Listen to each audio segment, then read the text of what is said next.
Hey everybody, welcome to Obscurities and Miniatures, and welcome to the trials and tribulations of filming our weekly painting progress videos. So, as luck would have it, as soon as I'm about to sit down and film this stuff, I somehow managed to snag things on my sleeve and then proceed to break not only the stuff that I just painted, but then half the stuff that was nearby as I stumble and look like a slapstick cartoon character in the process. It never fails.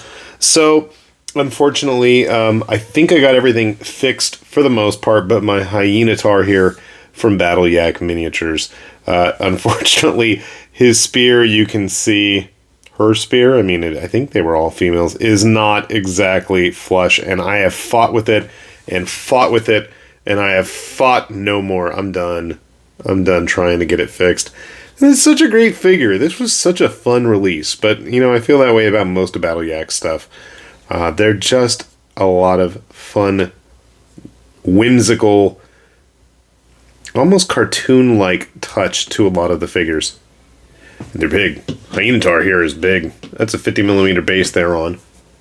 Like I said, I've got a couple of Battle Yak guys handy.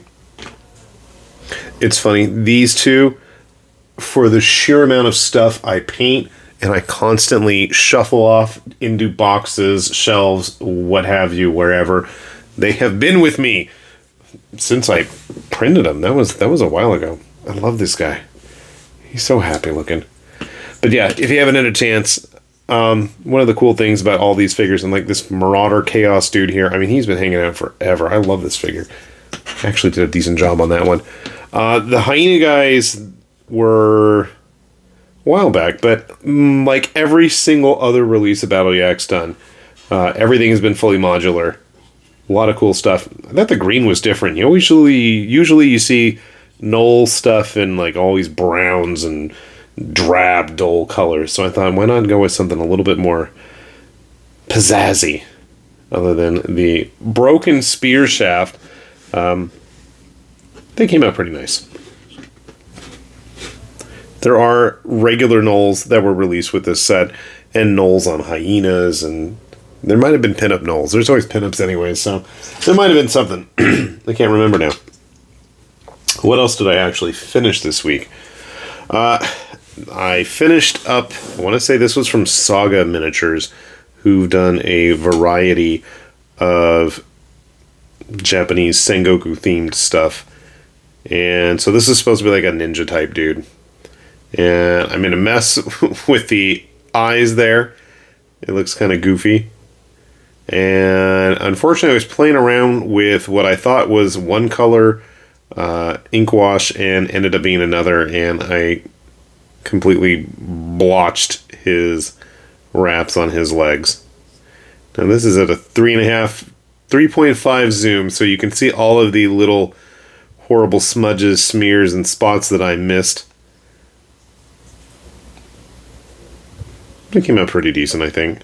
I'm not sure where I was going with the color on the pants, just to do something different, but I think I need to also give him another spray with a flat sealer because it looks kind of glossy and shiny still. Doesn't smell very glossy, but yeah. So he's done. We'll probably touch him up a little bit. Somehow you can see the remains of somebody's base paint and glue stuck on my hand from trying to get that Hyenatar repaired. Everybody else at least just popped off their base, and it wasn't a big deal. Alright, I don't remember what they called her, but this was one of the new Raging Heroes Chaos models, and there's a couple spots I need to go fix up, I think. But I'm generally pleased with the results, outside of...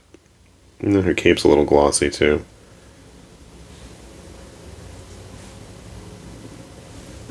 Obviously, I feel like Karn is supposed to be the inspiration for this figure. Why she can't armor her midriff, I don't know. I somehow got some red paint in there, which is kind of annoying. Had to go back and fix that up. That's okay. Got some smudges or something on those skulls as well. I wasn't 100% sure if these are supposed to be horns, if they're supposed to be pieces of the armor that are holding the cape up. It's not easy to tell. There's always those little spots I seem to not get after the fact. This is kind of a pain to actually paint because everything is just kind of in that cloak of hers. This is one piece, so you're going to have to really dig in there. And now that I see the face this close, I'm like, I want to fix it up a little bit too. She's pretty tall. Then again, the Raging Heroes printed bases tend to be a little on the thick and big side. Just in general. Actually, that's not that bad of size comparison, I guess. But no, the real star of their Chaos set, and the reason I wanted to get it as soon as I saw it, and I promised, if you saw the video I did on these Chaos guys, as soon as I saw their Chaos King, I knew I had to try to paint him. Now, it's entirely debatable whether I did a decent job, but I did give it a good try. Unfortunately, so I'm looking at the artwork, and they have like a red capes on him, but then he's got the red armor. So I really wanted to try to distinguish the armor versus that kind of tunic he's wearing. I didn't do the best job on those spikes there. Ugh. Oh well. I also didn't actually get him attached very well to his base. Check that out. You can actually see the ground. He is got a hover foot going on there. But he is pretty securely attached on the other side, at least. That's kind of a shame. It's just a very busy figure, but he's got presence. I mean, he's tall. He is wide. He's got all that space being taken up by both his cape and sword. Well, both swords. Both the one on his back and the one in his hand. I mean, you can see he's already going to be a good head or two taller than our Karn-style berserker lady here. He like barely goes up to the waist of him. Yeah. But, you know, that's like what I expect from some of the big, impressive, you know, showstopper, hero-type models that Raging Heroes does. I mean, I gotta give them credit. They have consistently been putting out interesting-looking figures. And yeah, I know some people have expressed their dissatisfaction with how some of the Kickstarters went and how some of those models turned out. And in fact, I still have a few of the models.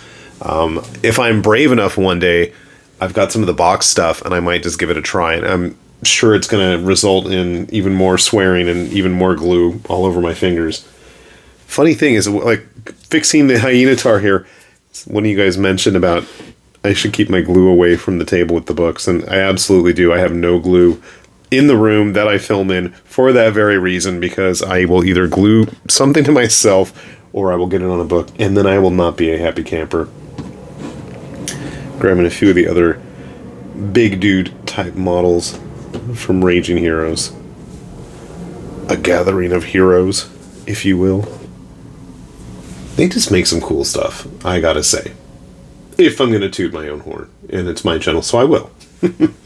But yeah, I think if you're interested in like Chaos style models, these guys are really cool. I am definitely gonna give him another splash of the flat sealer, because he is kind of white glossy, but that's okay. Reminds me of like what I would have expected the models when I saw like the old Adrian Smith, you know, cover artwork for the Chaos Warriors. Like, this is what I was wanting to see. This has got that bulk and, you know, some serious presence to it. Not to say that, like, the most recent Warrior releases from GW were bad or anything, but they were more what I was expecting. But it's almost like too little too late, you know.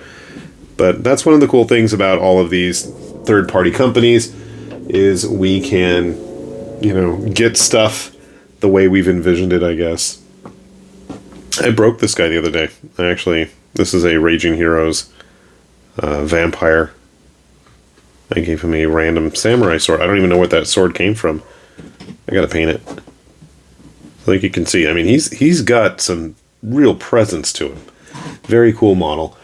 And if you think you can do a better job and hopefully not break everything in the process of painting it or carrying it through your household, like I do, we will have those links down below. You can take a look, enjoy those models just as much as I have, and hopefully show them off online as well, and throw that hashtag weekly painting progress which I do try to check, even though I may not post enough stuff on social media. That's just me being busy, trying to get, well, grades done and students taken care of that need some redesignation. And gotta fight for my kids first. Well, my own kids too, but anyway, yeah, work. So, with that said then, because we're wrapping things up and I can smell something good cooking, this has been High Lord Tamberlane with Obscurities in Miniatures, saying thanks for watching, and we will see you back here soon. Bye-bye.